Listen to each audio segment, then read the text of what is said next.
नमस्कार, प्राइम समाचारमा स्वागत छ। म दृष्टिवाणी धेताल। सुरु गरौं अहिलेसम्मका प्रमुख समाचारबाट। एमाले अध्यक्ष ओलीद्वारा 5 बुँदे वक्तव्य जारी गर्दै पार्टी एकताका लागि पुनः आह्वान। अध्यादेश मार्फत पार्टी फुटाउन खोजेको भन्दै आपत्ति प्रकट। एमाले र जसपा विभाजन गर्न अध्यादेश ल्याउने सरकारको तयारी। संसदलाई बिजनेस नै नदिई अधिवेशन अन्त्य।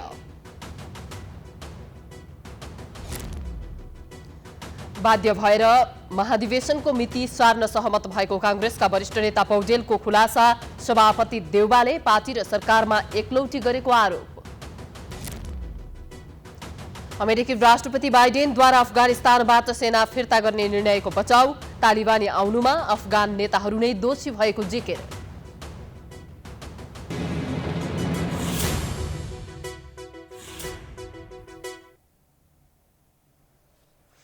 अब समाचार विस्तारमा। नेकपा एमालेका अध्यक्ष केपी शर्मा ओलीले 5 बुँदे वक्तव्य जारी गर्दै पार्टी एकताका लागि पुनः आह्वान गरेका छन्।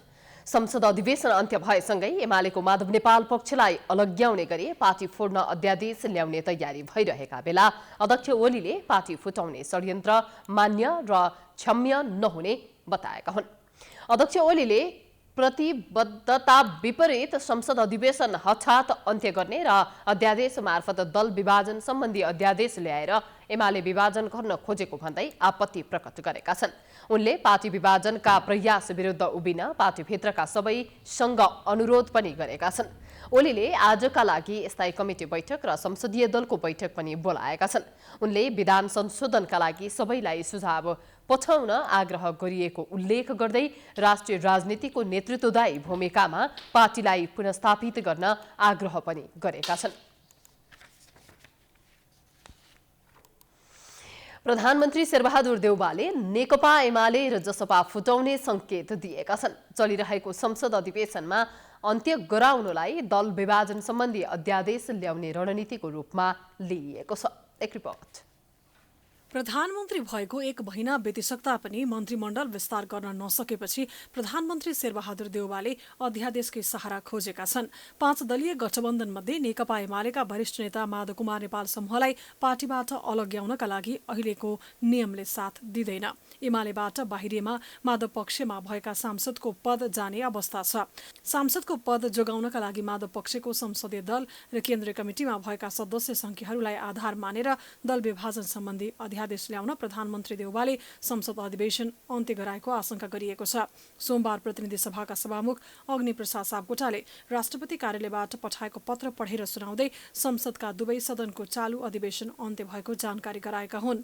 माननीय राष्ट्रपतिबाट पत्र प्राप्त हुन आएको छ। सो पत्रको बेहोरा म पढेर सुनाउँछु।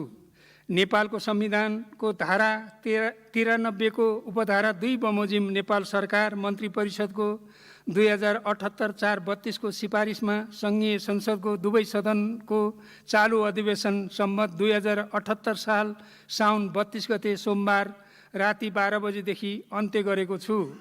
यसरी बिना कारण संसदको अधिवेशन अन्त्य हुँदैछ भन्ने सुइँको एमालेका सांसदहरूले पहिले नै थाहा पाएका थिए।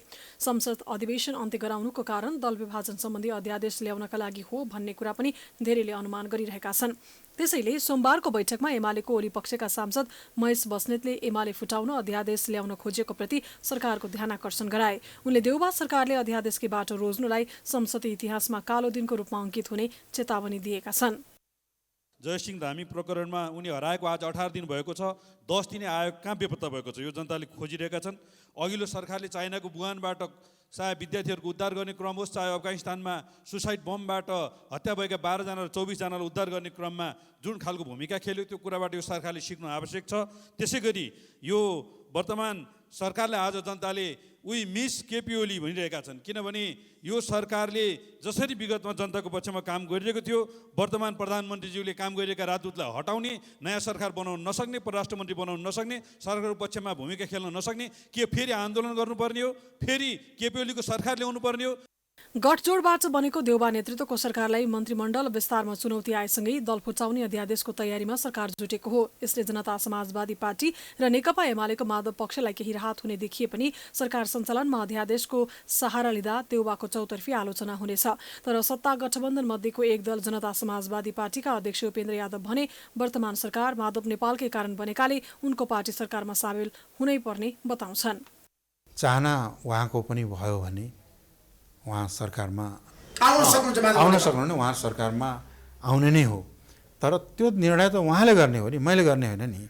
त्यसो तपाईहरु माधव नेपालसँग सहकार्य गर्ने पक्षमा हुनुहुन्छ सरकारमा? होइन, निश्चित रूपमा उहाँले बनाएको सरकार हो यो। उहाँ माधव नेपालजीको एउटा महत्त्वपूर्ण भूमिका, एउटा दूरदर्शी भूमिका नभइदिए भए अहिलेको सरकार बन्ने थिएन। गत साउन 3 गते संसदको अधिवेशन सुरु भएकोमा विभिन्न 10वटा बैठक मात्रै बसेर संसद अधिवेशन अन्त्य गरिएको छ। अदालतबाट संसद पुनर्स्थापनाको निर्णय भएपछिको 1.5 महिना श्रद्धाञ्जली सुन्ने समय र प्रतिवेदन पेश गर्ने बाहेक कुनै काम संसदबाट हुन सकेको थिएन। विघटन बदर भएपछि पहिलो पटक साउन 3 गते बसेको प्रतिनिधि सभाको बैठकमा सरकारले बजेट लगायतका अध्यादेश पेश गरेको थियो। तर ती अध्यादेशमाथि पनि छलफल नहुँदै संसद अधिवेशन अन्त्य गरिएको छ। नेपाली कांग्रेसका वरिष्ठ नेता रामचन्द्र पौडेलले बाध्य भएर महाधिवेशनको मिति सार्न असहमत भएको खुलासा गरेका छन्।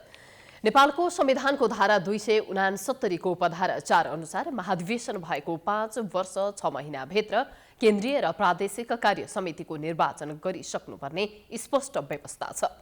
तर कांग्रेस केन्द्रीय कार्य समितिको शनिबार सम्पन्न बैठकले पूर्व निर्धारित 14औं महाधिवेशन सारेर संविधानलाई चुनौती दिइसकेको छ। यसरी संविधान विपरीतको निर्णय आफूलाई मन नपरे पनि रोक्न नसकेको पौडेलको गुनासो छ।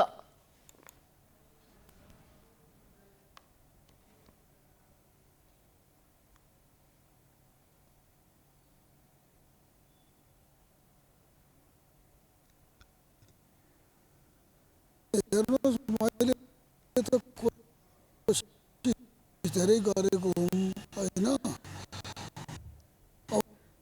यो कोसिस मैले हर किसिमबाट चाहिँ यसलाई चाँडै गरौँ, समयमा गरौँ भन्दा भन्दा यो स्थितिमा पुग्यो। यो मेरो लागि दुःखद हो यो विषय होइन। यो परिस्थिति मलाई चिन्ता छ। तर पनि म के अहिले पनि मैले लास्ट प्रयत्न के गरेँ भने एकताको सन्देशले पार्टी बच्छ होइन। बरु आफू सहेर पनि के छ भने एउटा चाहिँ असली आमा र नकली आमाको चाहिँ एउटा कथा छ कि बच्चा 2 टुक्रा पारेर चाहिँ 1 टुक्रा लियो भन्दा असली आमाले भो त्यो दुइटै उसैलाई बच्चा उसैको होस् भनेर भने जस्तो म चाहिँ यो अहिले पार्टीको एकता, पार्टी बचोस् भनेर मैले यो कार्यतालिकामा समर्थन गरेर कार्यतालिका चाहिँ पास सर्वसम्मतिले पारित गराउनमा मैले चाहिँ योगदान दिएको छु। पौडेलले सभापति शेरबहादुर देउवाले एकलौटी रूपमा पार्टी चलाएको आरोप पनि लगाएका छन्। पौडेलले सरकारमा सहभागी हुने मन्त्रीहरूको नाम समेत अहिलेसम्म नमागेको गुनासो गरेका छन्। आफ्नो समूहबाट मन्त्री बनाउनेहरूको नाम तत्काल माग्न पनि पौडेलले आग्रह गरेका छन्। आफूले प्रधानमन्त्री देउवालाई असहयोग नगरेको दावी गर्दै पौडेलले देउवाले नै पार्टी कब्जा गर्न लागेको आरोप पनि लगाएका छन्। मेरो यो मन्त्रीमण्डल बन्नमा अलमलमा मेरो एक अंश पनि, एक राति भर पनि मेरो चाहिँ भूमिका छैन। सभापतिजीलाई मैले कहीँ पनि अप्ठ्यारो गरेको छैन। उहाँले गर्न सक्नुहुन्छ होइन।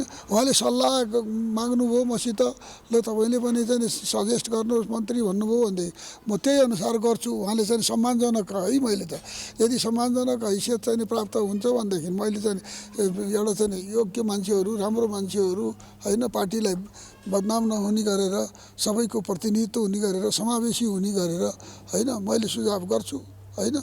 अब त्यो चाहिँ पनि उहाँले गर्नु भएन भने, उहाँले एक्लै गर्नुभएछ भने पनि चाहिँ अब मैले चाहिँ त्यहाँनिर चाहिँ गर्न सक्ने कुरा के छ र? उहाँले आफै बिहोर्नुहुन्छ, जस्तो गर्नुहुन्छ त्यस्तै बिहोर्नुहुन्छ। क्रियाशील सदस्यता विवाद सृजना हुनुमा सभापति शेरबहादुर देउवा नै दोषी रहेको पौडेलको जिकिर छ। उनले अब केही दिनमै समस्या समाधान हुने विश्वास पनि लिएका छन्। समाचारको सिलसिला जारी छ। हामी विश्रामपछि आउँछौं। बाँकी समाचारको साथमा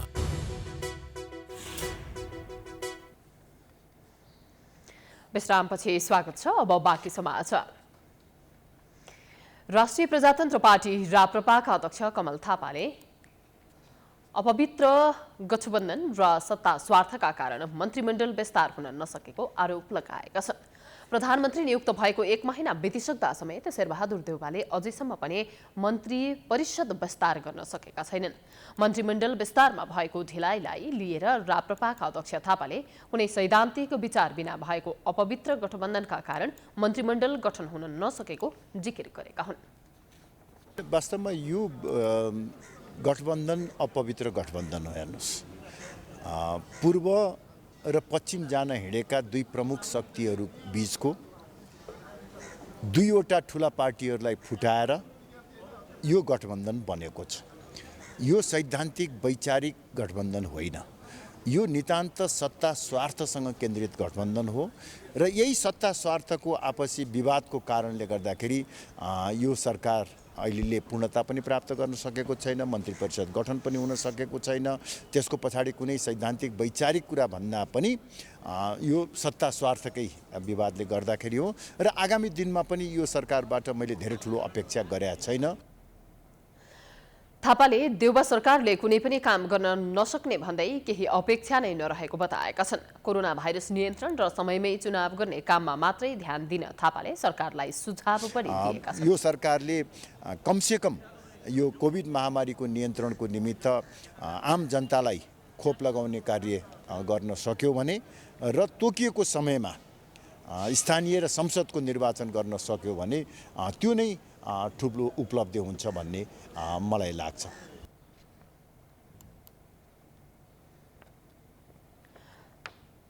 पूर्व प्रधानमन्त्री केपी ओलीले प्रतिनिधि सभा विघटन गर्दा समर्थन गरेका थापाले देउवा सरकारको चर्को आलोचना गर्दै आएका छन्।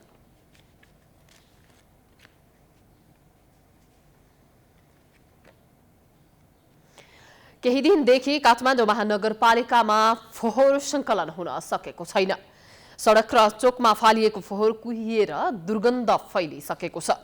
त्यसमाथि झरीको यो मौसममा संक्रमक रोगको पनि खतरा बढेको छ। एक रिपोर्ट। विद्युत प्राधिकरण र सडक विभागले बेहाल बनाएको हिलाम्मे सडकमा हिँड्दा त्यसै पनि सजिलो छैन। त्यसमाथि काठमाडौँ महानगरपालिकाले केही दिनदेखि नउठाएको फोहोर झरीका कारण यत्रतत्र छरिएको भेटिन्छ। निरन्तरको वर्षाले सडक चोकमा फालिएका फोहोर कुहिएर दुर्गन्ध बढेको छ। त्यसमाथि संक्रामक रोगको जोखिम पनि बढेकै छ। उता काठमाडौँ महानगरले केही दिन घर बाहिर फोहोर नफाल्न सर्वसाधारणलाई उर्दी जारी गरेको छ। यसले गर्दा कुहिएका फोहोरले घरभित्रै रोग जमाउने खतरा पनि बढेको छ। उता जथाभावी फालिएका फोहोर बगेर घर घरमा छिरेको छ। फोहोर त राख्नै नहुने हो, बाटोमा देख्नै पनि नराम्रो भयो। दुर्गन्धले उता रोग बढी आयो। मान्छेलाई यसो बिस्तो हल्लाएर यत्रो रोग लागिरहेछ, दुन्न दिमाना भइरहेछ। तर सरकारले के हेर्नुभयो, कसो हेर्नुभयो? तर यस्तो गर्नु त नहुने हो। मान्छेलाई हिँड्न त्यतिकै अप्ठ्यारो भएको छ। दुर्गन्धले सबै बिरामी भएको छन्, सबै भाइरल ज्वरो आएको छ। यसैको कारणले पनि कति धेरै बिरामी भएको छन्। यसलाई व्यवस्थित बनाइदिए राम्रो हुन्थ्यो। अब हामीले मुख ताक्ने त्यही सरकारकै हो, कर बुझाएको हुन्छ र मुख ताक्ने उसैको हो। त्यो गर्दै चाहिँ राम्रो हुन्थ्यो। निरन्तर झरीका कारण केही दिनदेखि सिस्टोल पुग्ने सडक अवरुद्ध भएको कारण काठमाडौँ महानगरपालिकाले फोहोर सङ्कलन बन्द गरेको हो। दैनिक 150 ट्रक फोहोर सिस्टोलमा व्यवस्थापन गर्ने गरिएको थियो। तर वर्षाको कारण सडक नै अवरुद्ध भएपछि 50 ट्रक मात्र फोहोर सिस्टोल पठाइँदैछ। यता काठमाडौँ महानगरपालिकाले बाटो बन्द भएको कारण फोहोर सङ्कलन गर्न नसकिएको बताउँदै आएको छ। महानगरपालिकाले बन्चरे डाँडाको ल्यान्डफिल्ड साइड सञ्चालनमा आउने भएपछि सिस्टोलको सडक निर्माणमा खासै ध्यान दिएको छैन। महानगरपालिका वातावरण व्यवस्था विभागका प्रमुख हरिकुमार श्रेष्ठले वर्षा हुन छाडेपछि सिस्टोल जाने सडक खुलाउने तथा त्यस अगावै बन्चरे डाँडा स्थित ल्यान्डफिल्ड साइट सञ्चालनमा आउने जानकारी दिएका छन्। मौसम विभागका अनुसार यस वर्ष असोजसम्मै मनसुन सक्रिय हुनेछ। यो काठमाडौँ महानगरपालिकाको फोहोर नउठेको होइन, नउठ्नको विशेष 1-2वटा कारणहरू छन्। के भयो भने नि विगत वर्षहरूमा हामीहरूले सिस्टोलमा व्यवस्थापन गर्दै आएका थियौँ र हामीहरू छिटोभन्दा छिटो बन्चरे डाँडा सेनिटरी ल्यान्डफिल व्यवस्थापन गरेर जानुपर्छ भन्ने हिसाबले विगतमै भनेको त्यही अनुसारले हुन्छ। त्यही अनुसारको यो वर्षको बर्सातमा हामीहरू त्यहाँ जाने भन्ने हिसाबको तयारी छ। र भएको थियो पनि र प्राविधिक रूपमा टेक्निकल्ली के भयो भने कोभिडको कारणले यो 2 वर्ष त्यहाँ डिले भएन। सडकको दुरवस्थाका कारण सहरलाई दुर्गन्धित बनाउनु र जनस्वास्थ्यसँग खेलबाड गर्नु लज्जास्पद विषय हो। उता शहरी विकास मन्त्रालयले पनि लामो समयदेखि सञ्चालनमा ल्याउने भनेको बन्चरे डाँडाको ल्यान्डफिल्ड साइट सुचारू गर्न सकेको छैन। महानगरपालिका भने शहरी विकास मन्त्रालय हस्तान्तरण गर्न साथ उपत्यकाको फोहोर बन्चारे डाँडामा पठाइने दाबी गर्दैछ। समाचारको सिलसिला अझै जारी छ। हामी विश्रामपछि आउँछौँ। बाँकी समाचार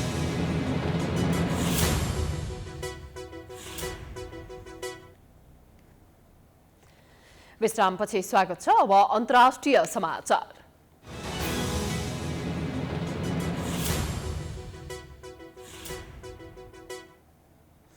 अमेरिकी राष्ट्रपति जो बाइडेनले अफगानिस्तानबाट बाहिरिने निर्णयको बचाउ गरेका छन्।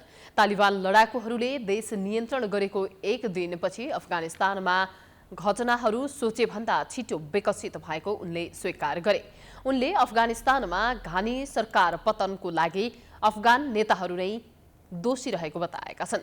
काबुल विमानस्थलमा कम्तीमा 6 जनाको मृत्यु भएको छ। विमानस्थलमा हजारौं मानिसहरूको भीड लागेपछि अमेरिकी सेनाले गोली चलाएको थियो। अमेरिकाले अफगानिस्तानमा थप 1000 सैनिक पठाउने तयारी गरेको छ। काबुलमा अड्किएका मानिसहरूको उद्धारका लागि पुनः सेना पठाउने बाइडेनले बताएका हुन्। 60 भन्दा बढी देशहरूले संयुक्त बयान जारी गर्दै मानिसहरूलाई बाहिर जान अनुमति दिन तालिबान समक्ष आग्रह गरेका छन्। अब खेलकुद समाचार।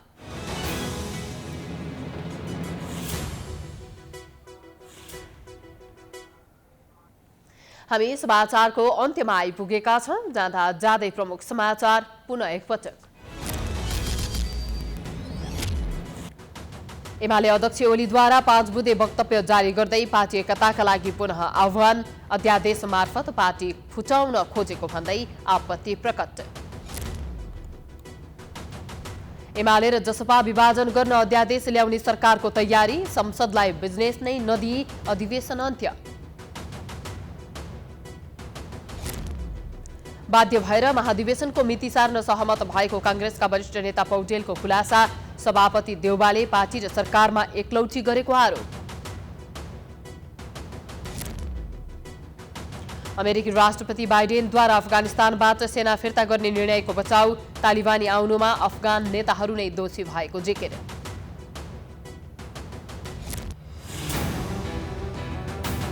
समाचार अहिलेलाई सकियो। प्राइम टाइम्स टेलिभिजन हेर्दै गर्नुहोला। नमस्कार।